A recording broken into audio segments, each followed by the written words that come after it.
Já, komið í sæl og blessuð. Ég heiti Björn Þorláksson og annar tveggja þáttastjórnenda í þættinum Auðlindin sem við sendum nú orðið alltaf út klukkan 16 á fimmtudögum og með mér Mari Lilja, engin önnur. Engin önnur? Nei. Reykjavík og stelpan. Mikið rétt. Já, við erum sem sagt hérna núna nokkurt skeið búin að halda út í þessum þætti. Borgarstúlkan María Lilja og sveitapilturinn ég úr Mjóasveitinni. Og í Auðlindinni alltaf rætt við fólk sem býr utan höfuðborgarsvæðisins á forsendum fólksins sem býr utan höfuðborgarsvæðisins. Mikið rétt. Þetta svolítið svona hópur sem að okkur að mati hefur ekki fengið alveg að hafa sína rödd og sýnileika í fjölmiðlum. Nei, fólk út á landi verður alltaf undir Reykjavíkurvaldinu. Jó, það mikið rétt. Það kemur á fjölmiðlun. En þetta svona okkar tilraun til þess að snúa þessu við og í dag eru góðir gestir sem endra nær. Þeir eru Karl Frímannsson, skólameistari í Menntaskólans á Akureyri, Tinna Ólafsdóttir, upplýsingafulltrúi Ísafjarðarbæjar, Þórbergur Torfason á Hala í Suðursveit og Gunnar Gunnarsson, ritstjóri á Austurgluggans. Já. Ég ekki Austurfrétt, Austurglugginn. Er þetta ekki, já mikið rétt. Við kannski byrjum á þér Gunnar, það hafa nú verið í landsmiðlunum í dag fréttir að austan og hefur kannski vakið einna mesta athygli að ferjan sigldi niður Stórhveli. Norræna síldahval úti fyrir Austfjörðum í morgun. Þetta reyndar orðið heimsfrétt því að ég sé að færeyski fjölmiðlar hafa fallið með hann líka. Já, heimsfrétt. Þannig að þetta kannski svona eitthvað klassísk sumarfrétt en óvenjulegt. Mér skilst að skipstjóri ferjunnar hafa talað það að hann hafi sínu 30 ára ferli aldrei séð svona og hafnarvörðurinn sem enda var nú ekki með þann aflanga félag baki, hafði ekki séð svona heldur þannig að já, þetta sjaldgæft. Já. Hvað annars að frétta úr, svona almennt frá Austurlandi? Er gott í ykkur hljóðið? Hefur veðrið verið gott undanfarið og eru nægir ferðamenn? Það alltaf ferðamenn hérna og veðrið hefur skánað. Við náttúrulega tölum alltaf það að við viljum kannski fleiri ferðamenn. Við erum til langt frá höfuðborgarsvæðinu. En hins vegar hvað að frétta austurlandi og hvað að gerast, ég er að fletta upp, ég er býð eftir því að makrílskipin fari út. Það hlýtur að bresta núna bara allra næstu dögum, það er svona gjarnan eftir þjóðhátíð sem þau fara að færa sig. Það er svona milli vertíðar núna. En svo er það bara mikið af viðburðum, það er ótrúlega langur listi fyrir helgin einhvern veginn, sýnist mér. Það er skógardagurinn á Hallastað sem svona einn stærsta hátíðan á Austurlandi á hverju sumri, fjölsótt og svo er sólstöðuhátíð á Seyðisfirði, bara svona alls konar menningarviðburði sem að hitta á þennan tíma. Og þú sem blaðamaður þarft að fjalla þetta og greina frá hinn og þessu, en hvernig þegar þú þarft að skrifa harða og gagnrýna frétt og allir verða brjálaðir í kringu þig? Ég held að ef maður fer í svoleiðis þá sé kannski lykilatriði að reyna að vanda sig og þetta tekur tíma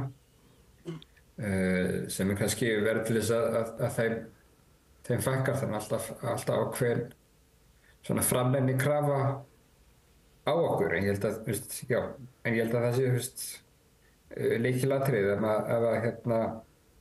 gæta hagsmunatengslum og reyna að vanda sig. Já, einmitt. Það alltaf góð regla, María Lilja, að vanda sig. Jú, mikið rétt.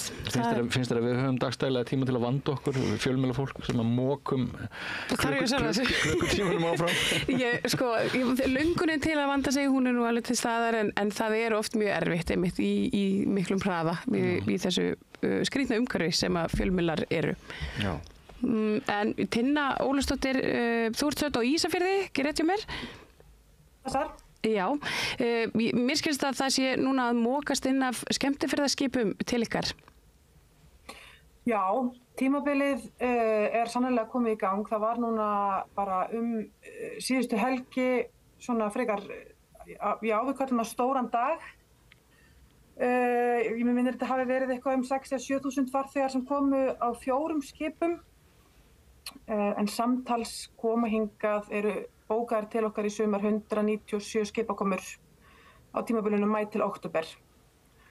Og þegar eru svona stóri dagar þá er hérna lokað fyrir umferð akandi í aðalgötunni og það er náttúrulega allir viðbúnir, það er hérna fyrirtæki og stofnanir eru bara öll meðvituð og á tánum, ekki bara þau sem að sinna þeim beinlínis með ferðum og þjónustu, það eru bara allir hérna, já, ég myndi segja allir viðbúnir því þegar að svona dagar koma að það er mikið að vera og margt fólk á ferli sem er auðvitað kannski ekki dagstaglega þannig að maður komist ekki fyrir á gangstéttunum. Þetta er ekkert smá viðbrigði svona í hérna fyrir lítinn bæ? Já, þetta auðvitað breytir hérna stemningunni þá dagar sem eru svona margir farþegar í höfn. Þeir reyndar, þetta er ótrúlega mismunandi eftir skipum. Það er eins og sum skip hérna fari bara meira og minna fari allir farþegarnir borð í rútu og svo dreifast þeir svona hérna firðina og fara á hinn og þessa staði, mjög margir á dynjanda og hérna í svona skipulega ferðir sem eru yfirleitt hálfur dagurinn, fara hérna í vigur og yfir að hesteri og svona. Og þá finnir maður auðvitað minna fyrir því, en svo eru hérna önnur skip sem að farþegar virðast bara hafa, virðast fyrst og fremst vilja koma og skoða þennan bæ sem þau eru að heimsækja og hérna mér finnst þetta ekkert mjög skrítið hafandi verið öll mjög sumur í Mývatnssveit þar sem að svona ferðamannafjöldi versus sko íbúafjöldi hefur aldrei held ég ekki síðustu ára, kannski 100 árin verið eitthvað sérstaklega óvenjulegt. Þar var alvanalegt að koma sundlegin og komast ekki hérna að vegna þess að það voru kannski 4 rútur af Þjóðverjum þegar ég var krakki sko. En auðvitað er þetta hérna breytt hér með við eins og þetta var bara fyrir 20 árum síðan þegar að komu kannski bara nokkur skip á sumri og hérna þá vann ég nú ekki kannski fyrir 20 árum síðan en svona upp úr aldamótum, jú kannski þá hérna vann ég í ferðaþjónustinu og þá var alltaf mikið hérna allir voða stressaðir að það voru kannski koma 1000-2000 manns. Þú veist hvernig hérna ætlum við að tækla þetta, hvernig við að sinna þeim öllum. En þetta hefur byggst upp í rauninni smátt og smátt þannig að innviðirnir hafa að mestu leyti haldið í við þetta. Svo auðvitað hafa örugglega ekkert allir sammála því sem ég er að segja. Einhverjum finnst þetta voðalega pirrandi sko. Já. Þú nefnir einmitt innviðina. Þetta er eitthvað sem ég hef velt mikið fyrir mér, hvernig innviðinir einmitt höndla svona stóran skammta fólki í svona lítil plás. Ég ímynda mér bara að einmitt sko vass og frávita og svo bara heilbrigðiskerfið og annað. Það sé mikið álag. Hérna, hvernig fór Ísafjarðarbær eiginlega að því að halda í við þennan mikla fjölda? Vá, það er kannski dálítið erfitt að hérna ætla að svara þessu hafandi ekki sko verið kannski hluti af því ferli allan tíman.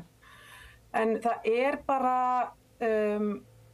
mér finnst hafnarstjóri og sveitarfélagið hafa verið ansið duglegt við að eiga þetta samtal við aðrar stofnanir og svo innan hús við að finna leiðir til þess að sinna þessu fólki og ég meina núna eru til dæmis æfingar, sérstakar æfingar sem eru haldnar hérna svona almannavarnaræfingar snúa til dæmis að hópslysum sem að væri sviðsmynd sem að gæti komið upp þegar við erum að fá svona marga farþega sem að koma hérna og fara með rútum og svo var náttúrulega, það var bara slíka æfing hérna ekki fyrir löngu síðan, fyrir kannski mánuði síðan og svo 3 dögum seinna þá var einmitt hópslys og útkall og allir viðbragðsaðilar nýbúnir að æfa sig og það var sem betur fer hérna ekki hætt á ferðum komið ljós í því útkalli en þetta var hérna, já, þetta er eitthvað sem er bara unnið að á öllum vikstöðum myndi ég segja. Þórbergur, þú ert ferðaþjónustubóndi í Suðursveit, ekki rétt? Ég var ferðaþjónustubóndi. Þú varst, já. Ég er búinn að selja það sem ég átti. Nú var ég bara vegalaus og einstæðingur og banka bara upp á hjá ættingum og beðist gistingar. En í Suðursveit náttúrulega eins og hefur verið frá mínum fyrstu minningum mikil trafík. Það var mikil trafík þó að það væri ekki búið að brúa þessi stór fljót. Menn bara lögðu mikið á sig að koma þarna á þessa einstæðu staði. Jökulsárlón hafði sitt aðdráttarafl eins og það hefur í dag. Í dag komið þarna geysilega öflug starfsemi eiginlega við hliðin á Jökulsárlóni. Það Fjallsárlón sem svona jökullón líka og í rauninni aðeins öðruvísi en Jökulsárlón því að það gætir ekki flóðs og fjöru þarna inn og það svona stabíla og ég held að það komi jafnvel til með að verða svona meiri gullmóli jafnvel í framtíðin heldur Jökulsárlón sem að breytast í mjög djúpan langan fjörð. Já. Ég að velta fyrir mér, tæknimaður, eðlilegt að við sjáum okkur bara sjálf hér á skjánum? Bíðið þið aðeins. Já, þið sjást í útsendingunni. Ég vildi bara tryggja það að þið væruð örugglega í loftinu en ekki bara María Lilja eins og þetta virðist vera út frá okkar skjám. En allt ber að sama brunni að ferðaþjónustan hefur gjörbreytt aðstæðum okkar Íslendinga, dýnamík og þegar einhverjir latti lepjandi Reykvíkingar eru að bölva mengun skemmtiferðaskipa þá er fólki út á landi að fagna þessu og við ætlum með Tinna síðar aðeins að fá að heyra í þættinum að þér hvernig hið opinbera farið að koma móts við listamenn og ýta svona viðburði tengt þessum skipakomum en í ferðaþjónustulegu tilliti Karl á Akureyri skólameistari Frímannsson þá hefur nú heldur betur verið nóg að gera í bænum og þar erum við að tala innlenda ferðamenn með rætur við skólan þinn. Getur aðeins sagt okkur frá því hvernig hefur verið svona umhorfs, hvernig stemningin hefur verið á Akureyri síðustu daga? Já, nú nýafstaðin svokölluð júbilandahátíð Menntaskólans á Akureyri. Það brautskráð ennþá 17. júní frá skólanum þannig að sú venja hefur haldist í nokkra áratugi. En dagana fyrir 17. þá flykkjast að eldri árgangar, gera sér glaðan dag og fara víða. Flestir koma í heimsókn í skólan og síðan 16. júní júbilandahátíðin í Íþróttahöllinni þar sem að voru, ég held rétt 1000 manns núna. Og á 17. júní vorum við með 1080 manns í höllinni á meðal útskriftar nemenda, nýstúdenta. 2080 manns á 2 kvöldum í þessari íþróttahöll sem stundum er kölluð Tunnan. Einhver sagði mér að þetta væri Akureyrar met. Ég held að því ég var nú hjá Akureyrarbæ hér áður að þá voru yfir 1100 einu sinni á árshátíð. Nú var það, þar fór það. Það var nálægt. Þar fór það. En ert þú þá búin að vera á fullu í að, þjónusta, ræða við gamla nemendur sem að heimsækja meðal annars gamla skóla og þessar byggingar? Já, það bara eitt af hlutverkum skólameistara, það að taka vel á móti fólki og það eru mjög margir árgangar sem að vilja til dæmis koma og halda söngsal, bara hver fyrir sig. Og það bara mjög ánægjulegt af því að þetta eina af venjum skólans að það að syngja saman einu sinni í mánuði og það hefur verið venja í hvað á ég að segja, 70 ára stúdentar og var elsti árgangurinn núna, fólk sem nýrætt. Þar voru 4 sem að mættu. Jaha. Og þar var í þeirra tíð var náttúrulega söngsalur og það bara hluti af móttökunni, fara þess yfir söguna, fara húsin og gera sér bara fyrst og fremst glaðan dag. Nú gæti verið að einhverjir hlustendur áhorfendur séu ekki alveg með á nótunum þegar þú ræðir hennar söngsal.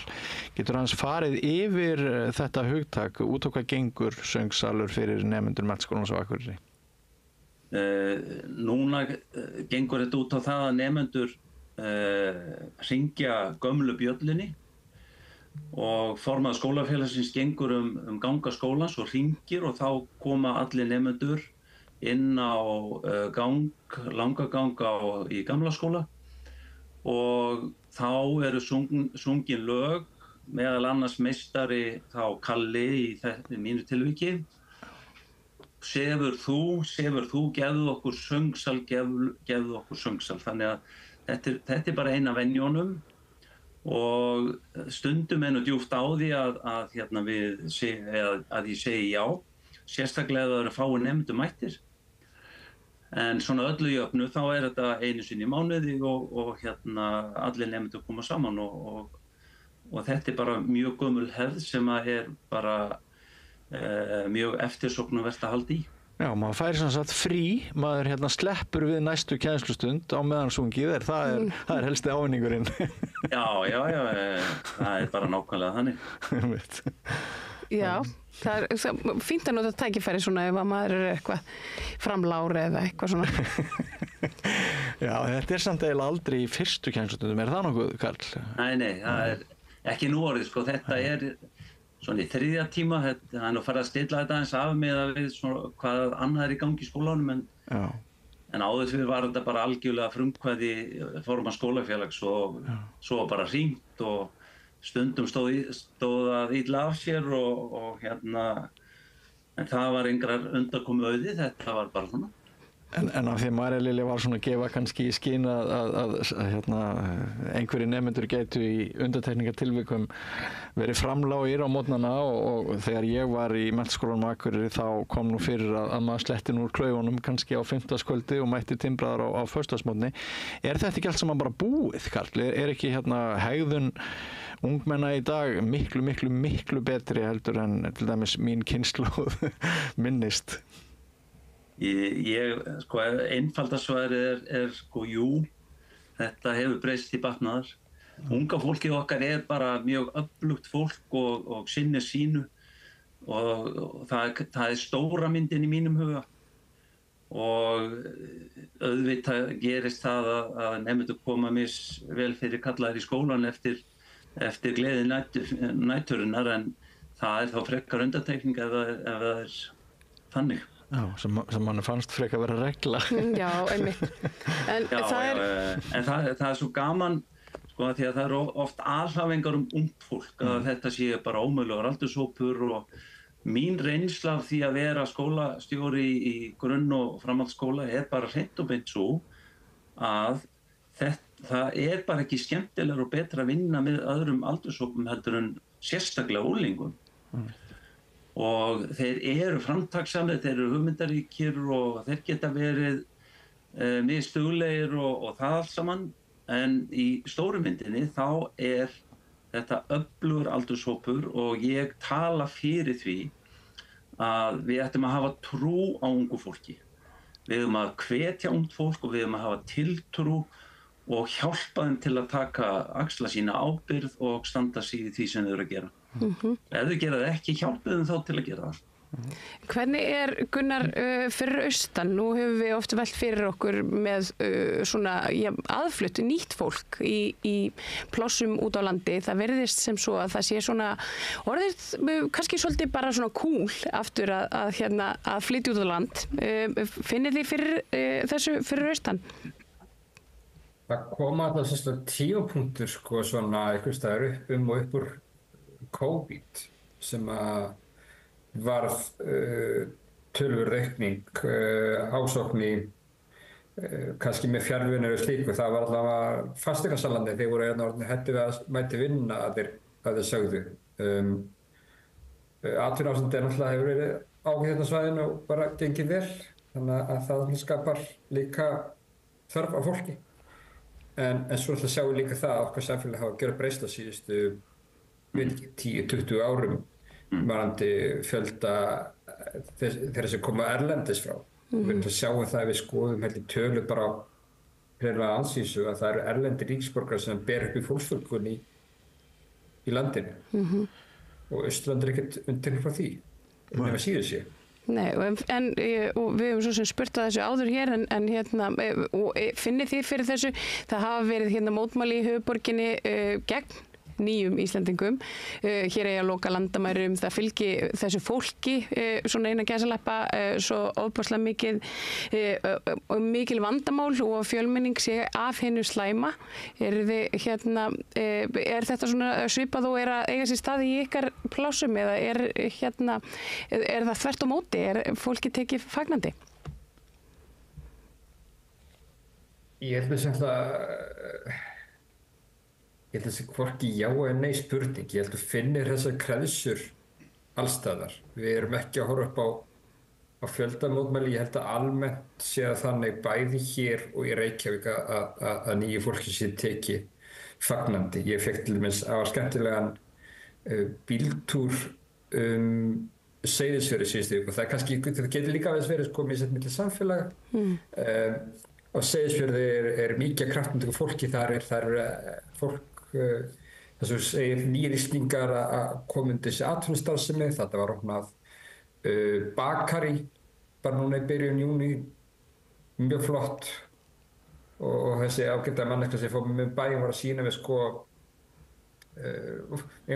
við bara lentum á hverjum nýja Íslendingum fætur öðru sem var að eitthvað lífga upp á samfélagið þarna, að koma eitthvað að gera eitthvað hvort sem eiginrekstur eða bara að gera eitthvað öðruvísi. Það er náttúrulega fjölbreytt samfélag, þannig að þetta getur aðeins misjafnt. Það er, að þekkja það nákvæmlega. Ég held að þessar kreðsur, þær eru allstaðar í sögunni, því miður. Bara áður en lengra haldið þá, það er náttúrulega pínu snúið að við deilum orðinu svona 4 á Zoom og við tvö hér, en bara minna á það ef þið viljið koma inn með einhvern umræðupunkt. Já, það er allir svo kurteisir á Zoom. Já, bregðast við, það er pínu erfitt að grípa orðið, en endilega ef það er bara eitthvað sem þið viljið bæta við, það sem að einhver rífið til ykkar orðið og sá vinnur sem hefur hæst. Já. Já. En Það var að tala um Seyðisfjörð fyrir ekki? Já. Ég er staddur á Seyðisfjörði núna. Ok. Hann var að tala um sólstöðuhátíðina sem verður hérna helgina. Já. Það er svolítið kannski gaman að segja frá því að það er líka 50 ára afmælishátíð elsta fyrirtækis bæjarins núna.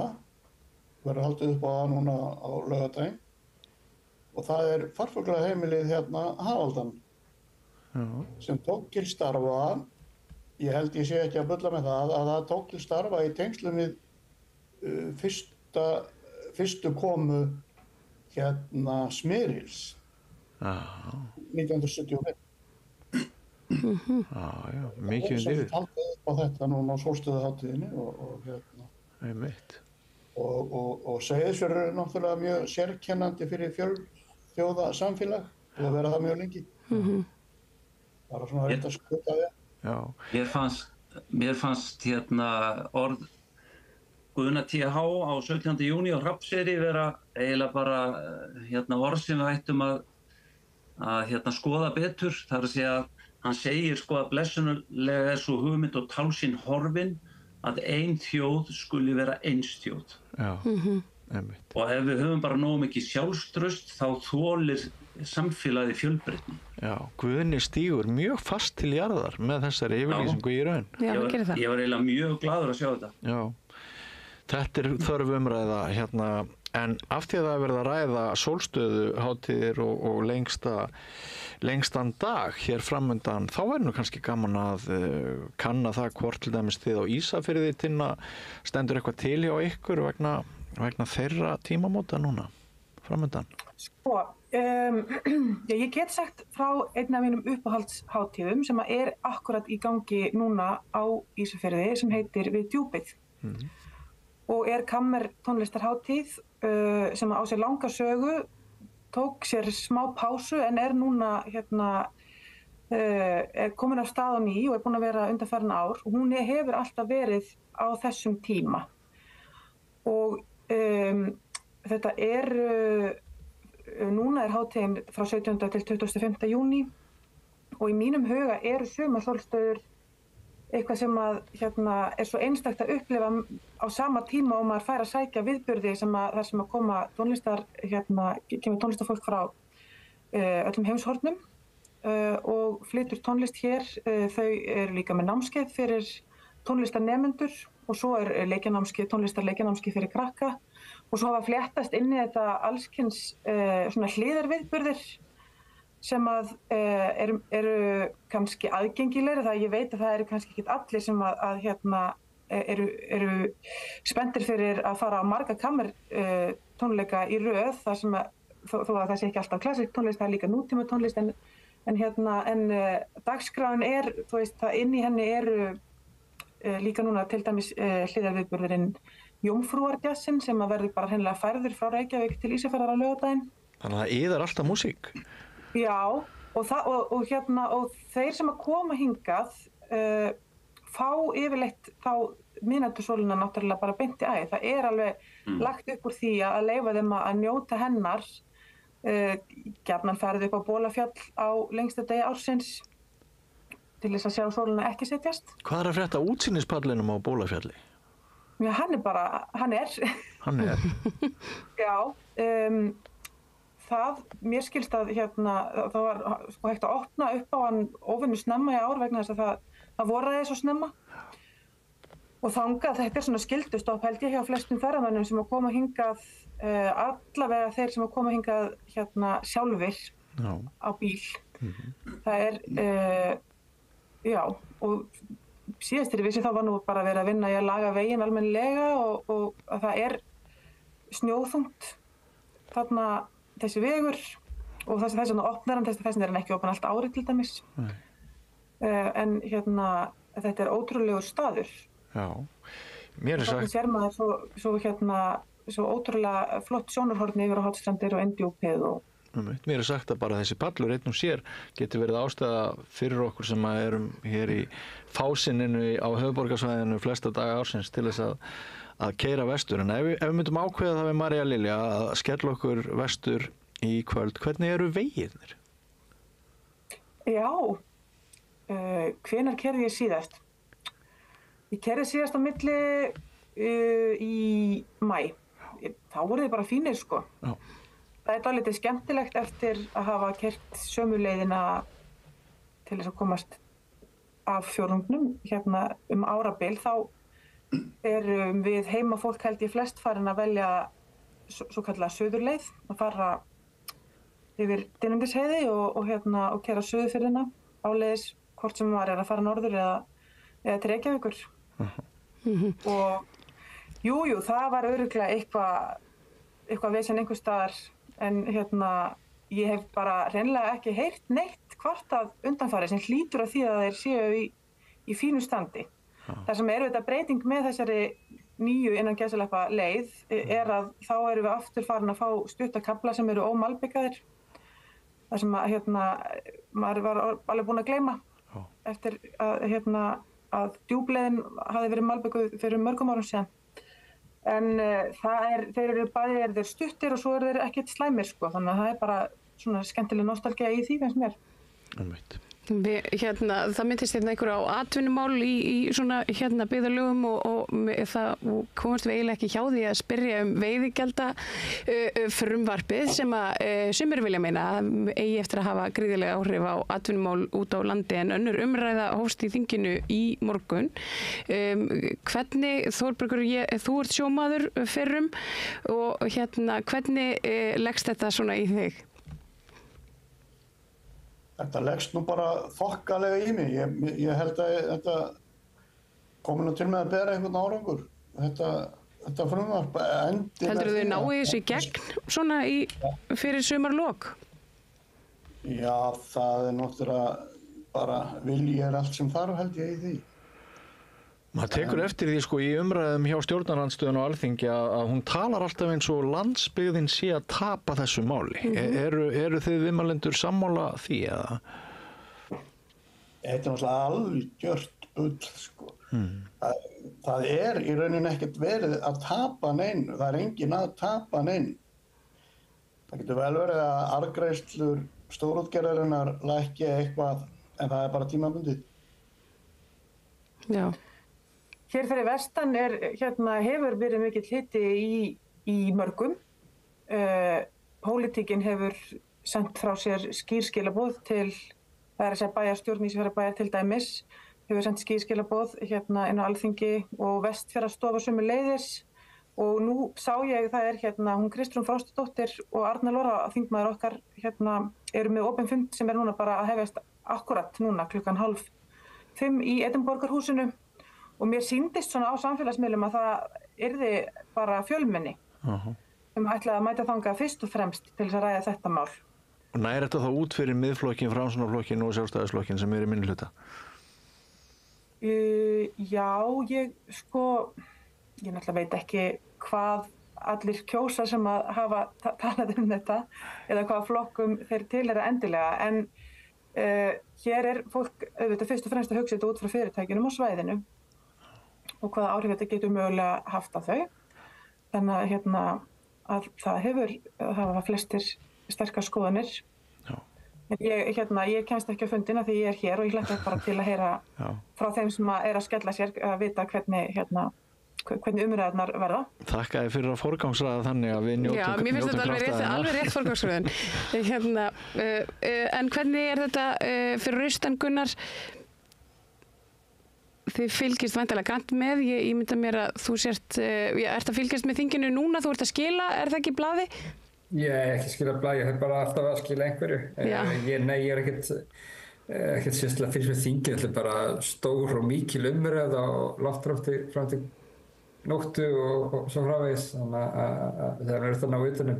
Það er einmitt ekkert auðvelt að fylgjast með öllu þessu tali. Hvað er talað 100 klukkustundir eða eitthvað sem að fóru í fyrri umræðu. Hver hefur tíma í það? Maður hélt að þetta væri mál þó þangað til maður heyrði Miðflokkinn fjalla bókunina. Já.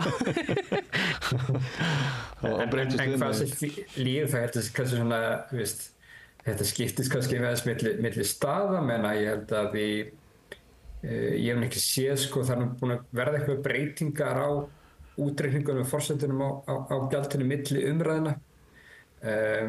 Fyrstu tillögur, þær komu kannski þar á sérstaklega aukna álögur á uppsjávarveiðar sem að Austurland hefur byggst upp á. Þannig að það var svona ágjörð því og hún gekk alveg út fyrir stjórnarandstöðuflokkana. Það voru raun og veru samhljóða krafa til dæmis í Fjarðabyggð að fá sýnda útreikninga eftir sveitarfélögum, hvernig gjöldin kemur niður. En þetta er alveg misjafnt, en ef við förum niður á Ef við förum að Seyðisfjörð, þá er búið að loka frystihúsinu þar nýlega og mikil reiði og óánægja með þá aðgerð, þannig að það er engin samúð með stórútgerðinni þar. Þannig að sama tíma þá treysta íbúar í Fjarðabyggð á hana sem atvinnuveitendur miklu leyti, þannig að það er meiri samúð.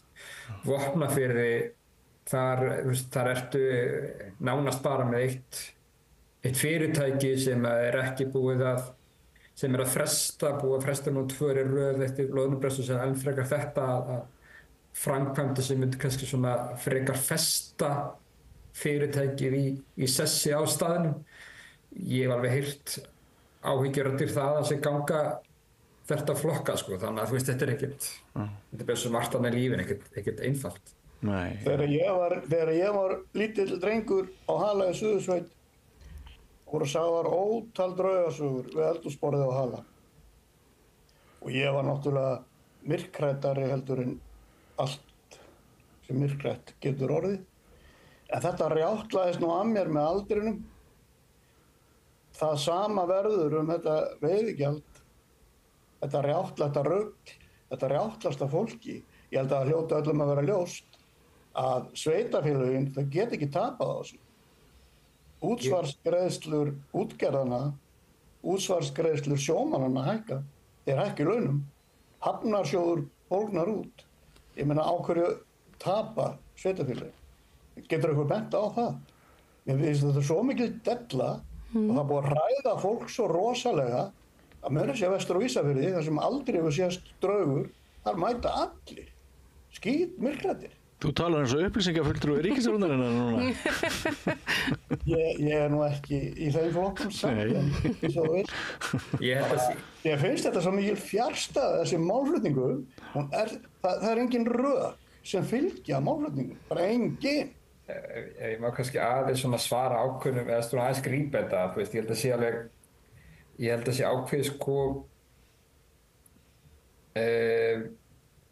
ég held alveg að fyrirtæki hafa ákveðna aðlögunarhæfni. Það sem ég finnst kannski vant og ég kannski séð koma fram áhrif fyrri veiðigjaldahækkunar. Við höfum búin að sjá í gegnum, og ég veit ekki, þú veist, samþjöppun í sjávarútvegi hefur verið stefið síðustu 40-50 ár. Hvort þetta rætist þessar viðvaranir sem að Þórbergur kalla draugasögur, viðvaranir að þetta muni herða á samþjöppun. Það hefur komið ljós. Ég hef haft gaman að sjá úttekt á hækkunum 2012, bara hvað gerðist. Voru þar hagræðingar sem urðu eftir hana einhvern veginn tengdar henni eða voru bara algjörlega sjálfstæðar. Hitt held ég að sé svona almennt vantraust að þetta upplifi fólk að það sé verið að taka arð sem verður til í heimabyggð á ákveðnu landsvæði, setja það inn í ríkispottin og það veit enginn hvernig það skila sér aftur og það kannski vantraust það muni nokkuð skila sér aftur. Að þarna sé bara verið að leggja álögur á verðmæti sem eru tekin út úr samfélögum og íbúar bíða eftir vegabótum og fleiru sem að lítur bólað á meðan í þeirra huga vex eitthvað bákn í Reykjavík. Mér finnst mjög fínt að fá öll þessi sjónarmið fram frá okkur. Þetta sýnir manni það að umræðan langt í frá einhöm, hún svolítið polarísöruð eins og við þetta bara svona með og móti trúarbragðastagl nánast ef maður fylgist með Alþingi. Já. En Karl, ég þykist nú vita að þið langi ekkit rosalega til þess að blanda þér í þetta umræðefni. En sko það annað sem að mér langar til þess að rappa við þig og það að þið eruð að kynna í menntaskólanum á Akureyri töluvert miklar breytingar á námsháttum skólans. Getur aðeins lappað yfir það með okkur? Það rétt skilið að ein á hverjum 3 kennslustundum frá með næsta hausti verði svona meira á forræði nemendanna en skólans? Já, það rétt. Við hófum vinnu með kennurum fyrir rúmu ári síðan það hvort og þá hverju þurfti að breyta í skólanum til að koma betur til móts við nemendur. Og það þannig að það ekki bara tíðarandi að breytast, það bara tækni, uppeldishættir, uppvaxtarskilyrði hafa breyst mjög hratt á rannsóknir segja frá 2012 þegar að samfélagsmiðlarnir fóru að koma miklu sterkar inn. Og við erum að fá nemendur inn í skólan með aðra hæfni heldur en kannski var hér áður. Og ég ætla ekki að segja að sú hæfni sé af neikvæðum toga eða eitthvað verri, hún bara önnur. En þetta birtist oft í því að þessi svona almenna þekking, kunnátta eitt og annað, það að þekkja náttúruna eða vera sterk í móðurmálinu, þetta hefur aðeins farið niður á við. En þau eru svo miklu virkari og hæfari í mörgu öðru. Við höfum verið að velta því mjög mikið fyrir okkur hvað við ættum að gera og niðurstaðan var þessi að reyna að auka sveigjanleikann í námi, auka ábyrgð nemenda á eigin námi og hafa námið þá frekar nemendastýrðara en taka kannski ekki of stór skref í upphafi. Þannig að þetta tilraun til þess og það má orða það hér að nemendur menntaskólans voru í vetur og hafa verið undanfarin ár svona í 40 kennslustundum á hverri viku, svona pluss mínus. Það gefur ekki mikið svigrúm til fjölbreytt skólastarfs en við bara vitum það af reynslu annarra skóla á Íslandi sem hafa gert þetta að það eykur sveigjanleikann og þetta svona líklegri til að við náum þeim markmiðum að koma betur til móts við nemendur. En getur þú skýrt aðeins betur sko út á hvað þetta gengur? Segjum að ég sé nýnemi, komið þarna í skóla næsta haust og ég fæ meira forræði. Get ég lært eitthvað sem áður var ekki kennt? Getur þú aðeins sett okkur betur inn í? Sko, þetta þannig að fram yfir hádegi eru kennarastýrðar kennslustundir, bara samkvæmt stundaskrá. Eftir hádegi eða í lok dags þá eru þessar svokölluðu vinnustundir þar sem að hver bekkur mun væntanlega eiga bara sína heimastofu og heimahöfn, en þar ekkert endilega kennari heldur, þetta bara vinnusvæði þeirra. Gangar skólans, við erum að endurnýja húsgögn og reyna að gera þetta eins aðlaðandi og hægt fyrir nemendur. Bókasafn og önnur opin rými verða opin fyrir nemendur, en kennarar verða þá á svæðinu og það hægt að kalla í þá eftir hvaða leiðum það verður, en kennarar verða á svæðinu ef að nemendur þurfa að hjálpa að halda.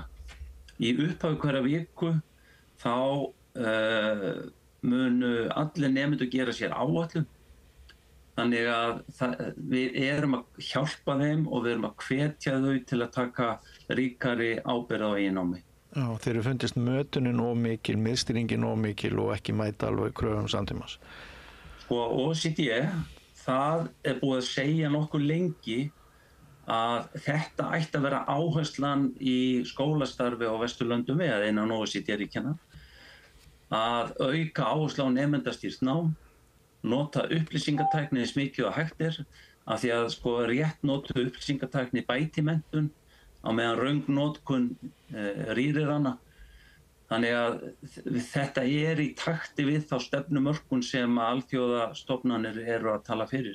Í hvaða samhengi getum við sett vonda útkomu Íslendinga í PISA við þetta umræðefni okkar? Sko, PISA besta og eiginlega bara eina mælingin á skólakerfum OECD-ríkjanna og ég hef verið mjög hlynntur þessari mælingu alveg frá upphafi. Vandinn okkar hér sá að það verður dálítið pólariseruð umræða kringum þetta vegna þess að viðskiptanálgunin hún rýnir bara í einn þátt af 9 sem verið að meta á PISA og það læsisþátturinn, það að segja námslegi þátturinn, en við erum að mæla svo margt annað og það hefur til dæmis komið í ljós að félagshæfni og hæfni til tilfinningastjórnunar væntanlega miklu sterkari vísbendingum gengi fólks heldur nokkur annar þáttur í PISA. Og þá segi ég, ég ekki að gera lítið úr því að þeirri alvöru að lestrarfærni og hugtakaskilningur hafi farið minnkandi af því að það grunnurinn af öðru og ég held að sé reynda verið að bregðast við því mjög víða í skólakerfinu. En það breytir því ekki að það eru aðrir þættir sem við erum að gera vel. Og við erum með gott skólakerfi yfir höfuð, við megum bæta okkur ákveðnum þáttum en stóra myndin svo að við erum að vinna gott verk og það má nefna það að þessi breyting sem hefur orðið í bara þekkingar þætti lestrarhæfni og öðru slíku hjá 15 ára ungmennum hún hefur ekki skapast í skólakerfinu, hún hefur skapast í samfélaginu, á heimilunum, í uppvextinum og í öllu öðru sem að börn búa við. Skólarnir eru raun og veru að taka afleiðingum af því. Þannig að ég lít þannig á með mína reynslu úr skólakerfinu. Þannig að ég held reyndar að við bara komum til með að höndla þetta ágætlega og við viljum bara gera eins og í Menntaskólanum á Akureyri, við viljum bara gera enn betur fyrir og með okkar nemendum. Já. Tinna, það eru 110 ár frá því að konur fengu kosningarétt í dag, 19. júní, til hamingju með daginn. Takk sem ég leiðis. Já, segðu mér það mikið að vera hérna í höfuðborginni í tilefni dagsins, en hvernig þetta hjá ykkur fyrir vestan? Það bara, ekkert sérstakt. Nei, það ekkert sérstakt. Það var merkilega dag. Bara allir brjálæðar og fundum við ekkert. Við erum nýbúin að halda 17. júní, allir bara uppgeng. Já, það svo stutt þannig á milli. Einmitt. En annað sem ég heyrði Tinna að því við vorum aðeins að nefna þessi skemmtiferðaskipa áðan og þessa byltingu sem hún hefur valdið. Ég var staddur í partíu mér og sagt að ef maður byggir þarna á Ísafirði þá getur maður sótt í sjóði til þess að búa til prógram fyrir ferðamennina, listrænt prógram. Eitthvað hæft í þessari sögu? Já, þetta nú svona, þú fegst nú kannski kvísluleiks útgáfuna. Já, kannski. En ég skal bara segja nákvæmlega hvernig þetta er. Á síðasta ári, 2024, þá var samþykkt og tók gildi stefna Ísafjarðarbæjar stefnu og aðgerðaáætlun móttöku skemmtiferðaskipa. Og hún ég ætla bara að lesa hérna. Já, með leyfi fundarstjóra. Henni var ætlað að bæta upplifun gesta, minnka álag á samfélagið, bæta umhverfismál, tryggja sjálfbærni þessarar mikilvægu atvinnugreinar til lengri tíma. Og þeir sem hafa áhuga á að kynna sér stefnuna geta gert það inn á vef Ísafjarðarbæjar. Hún er bara flott og það til dæmis ég held að við vorum fyrsta höfnun í Íslandi sem að settum í rauninni takmörkun á fjölda per dag til þess að einmitt dreifa álaginu. En hluti af þessari stefnu var að koma á fót því sem að hét fyrsta árið sem að stefnan var gildi sumar viðburðarsjóður hafna Ísafjarðarbæjar. Þá voru til úthlutunar 5 milljónir til verkefna sem voru viðburðamiðuð og áttu sér stað á þeim tíma sem skemmtiferðaskipin heimsækja Ísafjörð og aðra bæi í sveitarfélaginu. Og það tókst bara ótrúlega vel til. Hér var þá í rauninni frá maí og út september á síðasta ári alls konar viðburðir sem voru bæði miðaðir að heimafólki og að gestum. En það sem svo vel tókst til, þá var ákveðið að bæta í og auka hlutverk þessa sjóðs sem heitir núna Styrktarsjóður hafna Ísafjarðarbæjar. Og í hann voru settar 20 milljónir á þessu ári. Og af þeim fóru 10 til samstarfs við Aldrei fór í Suður, tónlistarhátíðina sem hér páskana.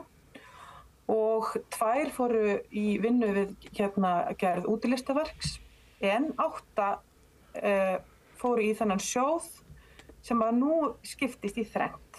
Og þangað er hægt að sækja styrki fyrir viðburðum sem þurfa ekki að vera bara á sumrin, ekki bara þegar skemmtiskipin eru, heldur með að þeir bara vera hvenær sem er innan ársins. Og það er líka hægt að sækja svona samfélagsstyrk. Félagasamtök til dæmis geta fengið styrk vegna verkefna sem þau eru að vinna. Þið vitið bara styrkja björgunarsveitum kaup á stöðum, svo ég nefni bara skálda dæmi. Þannig að þetta þurfa ekki bara að vera viðburðir. Og svo var líka hægt að fá styrk fyrir fegrun umhverfis, til dæmis að mála veglistaverk eða gera útstillingu til að bæta götumyndina. Og það var úthlutað á þessum sjóði núna fyrir svona 1,5 mánuði síðan og mjög spennandi og gaman að sjá. Einhver verkefni voru liðin. Það var bara búið að setja upp menntaskólaleikrit til dæmis. Mér minnir að þau hafa fengið styrk úr þessu. En já, þarna voru í rauninni þröskuldurinn til þess að sækja var ekki hár. Af því að við sem höfum sótt í alls konar sjóði vitum það kannski að í suma þeirra eru háar kröfur, eðlilega. Það er verið að útdeila opinberu fé og stundum miklu fé, en þröskuldurinn er að sækja fyrir verkefni og framkvæma það og sýna svo fram á það. Og þannig að það voru alls konar verkefni sem fengu styrk núna, tónlist og myndlist og gjörningar og einmitt nokkur fegrunarverkefni sem líka skemmtilegt að sjá hvernig þau koma út. En þar sem að úthlutað var á sjónum bara í maí, þá erum við ekki farin að sjá kannski allt sem að stendur til að gera. Það er eitt sem að... Eitt til þess af því að, ég ætla bara að fá að klára, af því að höfnin fær miklar tekjur af skemmtiferðaskipunum. Íbúar finna fyrir því að hingað koma margir gestir og og höfnin hluti af B-hluta fyrirtæki innan Ísafjarðarbæjar og það ekki hægt að taka pening úr hafnarsjóði til þess að setja í A-sjóð sveitarfélagsins til reksturs til dæmis stofnana annarra. Þannig að þetta svona ein leið til þess að leyfa íbúum að njóta góðs af því að höfnin stendur mjög vel. Besta mál. Já, ég ætla nú bara að segja það sem hefur vakið athygli mína hér í þessum þáttum hvað ofboðslega öflugt menningarlíf út á landsbyggð. Af því að það oft talað það hérna í höfuðborginni og sérstaklega hérna í miðborginni að tónleikahald og svona, bara svona minni menningarviðburðir séu á undanhaldi vegna túrismans. Þess vegna þetta svona svolítið skemmtilegur kontrast, sko, að heyra af það sé hreinlega sjóður til þess að efla menningarlíf fyrir túrismann. Já, og virkni í minni samfélögum oft mun meiri heldur en í stórum samfélögum.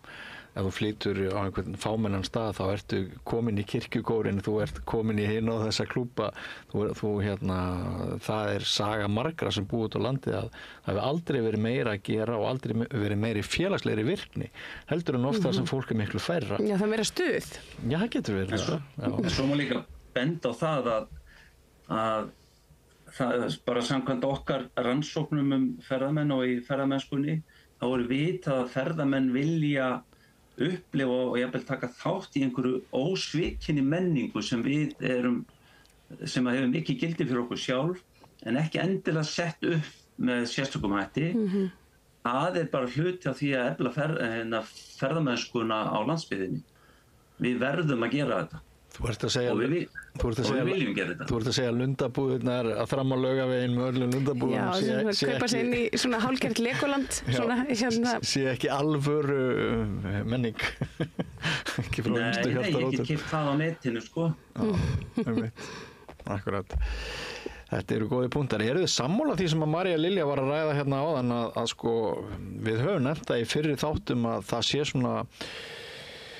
sé meiri stemning fyrir landsbyggðinni heldur en kannski nokkurt skeið. Ég bjó 25 ára á Akureyri og mér fannst ég alltaf í ákveðinni vörn gagnvart höfuðborgarsvæðinu. En mér finnst eins og eitthvað sé að breytast núna. Ef kannski ljúka þættinum bara á góðri hringferð þetta málefni. Hvernig ykkur finnst landsbyggðirnar vera að þróast gagnvart höfuðborgarsvæðinu? Að byrja á þér, Þórbergur. Það nú kannski ánægjulegt að nefna það að ég hef á tilfinningu að landsbyggðin sé að vinna á töluvert gagnvart höfuðborgarsvæðinu. Ég til dæmis sé það á þeim gestum sem að koma austur í Suðursveit og víðar þar sem ég rekst á þá. Þeir víðáttu brjálaðir alveg. Þeir eru frelsinu fegnir. Bara eins og kýr á vordegi. Það bara mjög gaman að upplifa það að þeir eru sko, ég held að sé meiri hluti ferðafólk sem kemur til landsins sem sækir meira út á landsbyggðina heldur en höfuðborgina. Ég held að sko, þeir sem að koma hingað ekki að fara í borgarferð.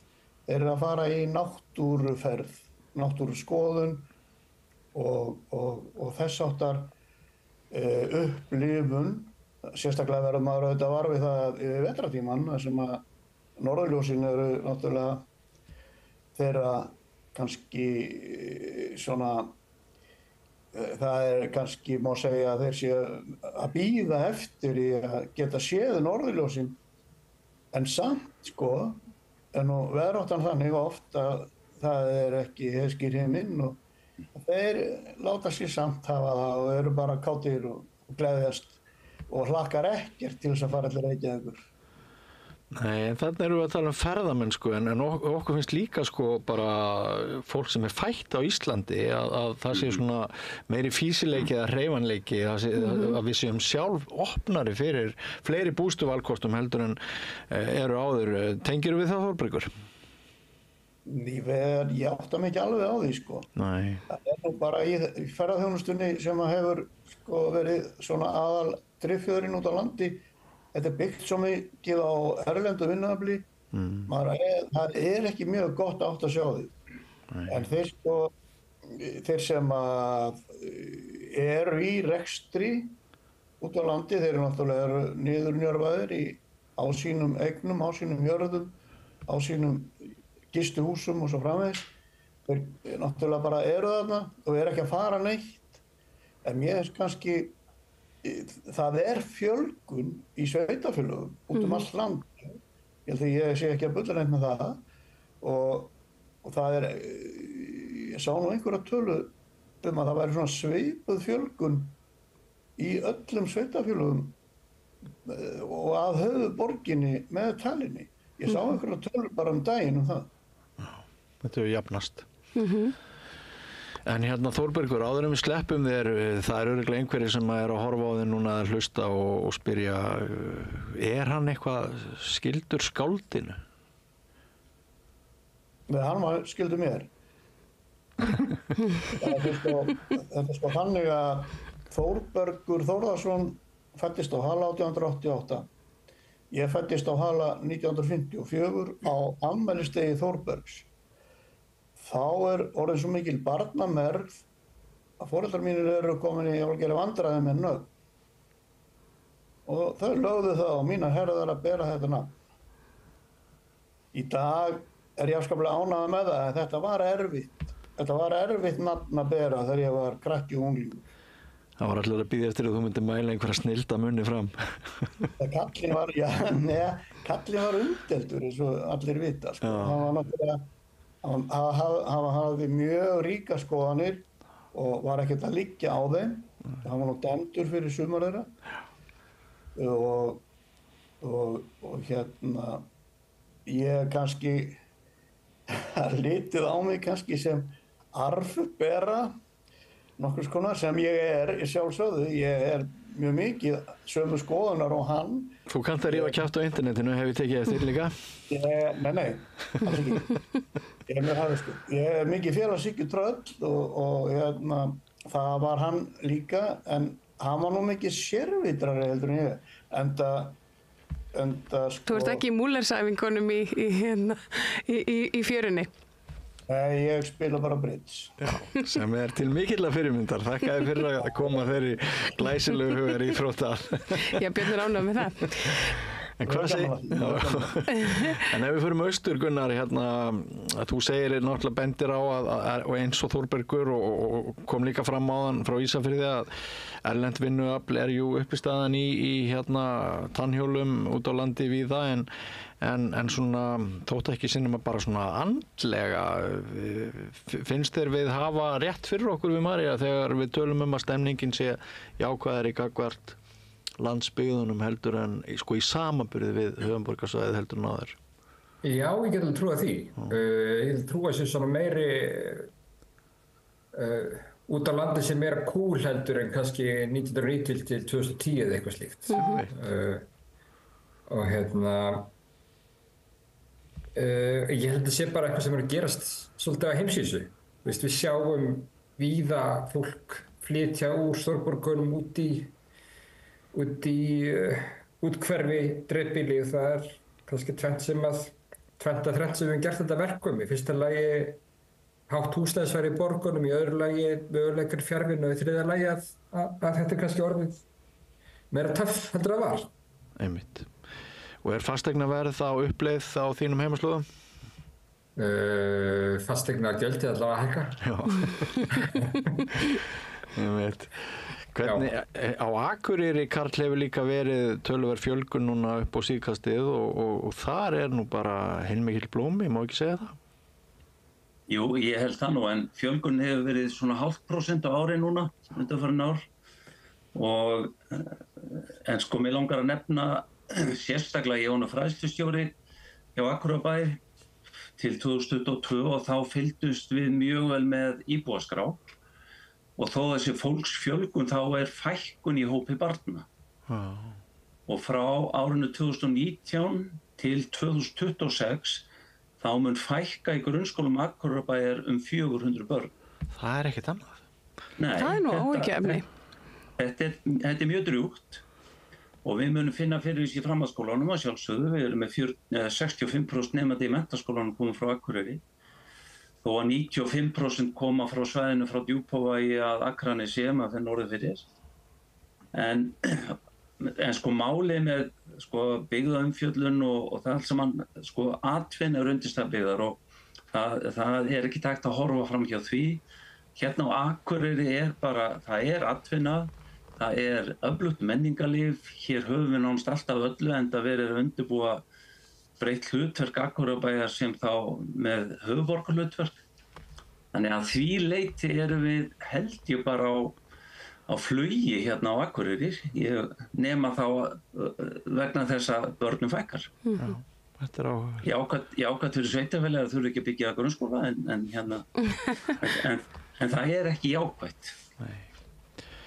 Tinna, ég var að leyfa þér að eiga síðasta orðið í þessari umræðu okkar í dag. Já, svona af því að við vorum að tala menntaskóla og svona stemningu fyrir til dæmis Ísafirði, þá svo stór fregn frá menntaskólanum Ísafirði að það lítur út fyrir að það þurfi sko að tvímenna á herbergi á heimavistinni. Sem hefur ekki gerst í áratugi held ég sko.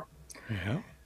Það var og hún hefur rauninni ekki verið full setin lengi, skilst mér, en það er mikil ásókn í menntaskólan og heimavistina og ég hef svo sem ekki neina fastar tölur sem að skýra hvaðan þessi ungmenni að koma en til dæmis held ég að krakkar á Suðurfjörðunum að koma frekar hingað heldur en áður eftir að göngin og eftir að það var hægt að komast á milli á veturna þá náttúrulega litu þau hingað kannski einhver í fyrsta skipti af því að þau þurftu að fara í heimavistarskóla hvort og af hverju ættu að fara til Ísafjarðar þegar þau komist ekki einu svona milli á veturna ef heiðin var lokuð þá fóru þau bara kannski norður eða á Laugarvatn og svona en þannig að það er skemmtilegt og gaman að nemendur flykkist í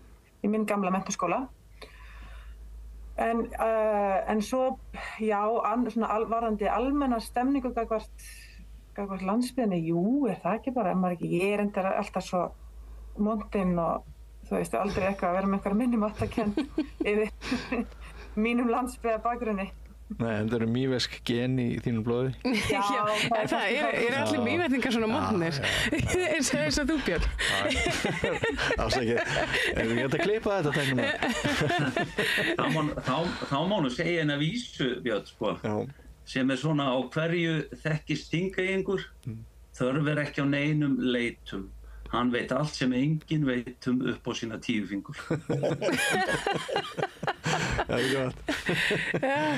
Þakka ykkur kærlega fyrir frábæri gestir. Það er búið að vera alveg dásamlegt að ræða við ykkur hérna. Tinna Ólafsdóttir á Ísafirði, Karl Frímannsson á Akureyri, Þórbergur Torfason Hala í Suðursveit og Gunnar Gunnarsson fyrir austan. Bara þakka ykkur kærlega fyrir komuna hingað hérna í auðlindina og við hlökkum til að fylgjast með ykkur og ykkar landsbyggðarkjörnum svona, áfram hér sem bara vonandi sem lengst. Já, kærar þakkir fyrir samveruna. Takk sömuleiðis. Takk sömuleiðis. Það er gott. Sömuleiðis, nú María Lilja, það sem við tökum út úr því sem var sagt þarna síðast til dæmis hvað samgöngur skipta miklu máli. Já. Samgöngur breyta menntamálum og það er svona, já, það er eitt af þessum stefjum sem er alltaf í gangi út á landi en hér erum við bara föst í umferðinni. Já, en ég er það sem ég er að læra svolítið á auðlindinni er akkurat þetta með göngin, sko. Ég er einn þeirra sem sagði með landsbyggðarþingmenninu sem er alltaf tuðum göng. Svona, þú veist, andskotan þarf að vera að bora í öll þessi fjöll. En þetta verður opna augum mín, en auðvitað verður fólk hafa aðgengi að svona stærri byggðarlögum og Akkurat. Það er bara gleðilegt. Já, það er gleðilegt og vonandi verður þessi ríkisstjórn bara dugleg, vonandi stendur hún stóru orðin og hleypir krafti í ekki bara viðhald vega heldur nýjar vegaframkvæmdir sem bæta samgöngur því með því eykst jafnræði á milli allra borgaranna. Ekki rétt. En við eigum eftir einn þátt fyrir sumarfrí hér næsta fimmtudag. Ætlum við að fara aftur í loftið reyna að finna 3 til 4 fórnarlömb. Jú, mikið rétt. Það hefur verið svona flóknara held að ég svona undanfarið einfallega vegna þess að það er sumar og fólk er í sumarfríi eða fólk á landsbyggðinni er mjög mikið að vinna á sumrin. Já, það er snúið að bóka og þetta gekk ágætlega og frábært að fá í rauninni alla 4 landsfjórðungana núna. Já. Þannig að við höldum áfram. Það var allslemma. Það var allslemma. En ég vil þá ekki bara að kæru hlustendur og áhorfendur að segja þetta gott í bili. Við þökkum ykkur fyrir samveruna og María Lilja ætlar að enda þáttinn. Já, hvernig á ég að gera það? Ég veit það ekki. Nei, það fyrir að segja takk kærlega fyrir okkur hérna úr Bólholtinu og verið þið sæl.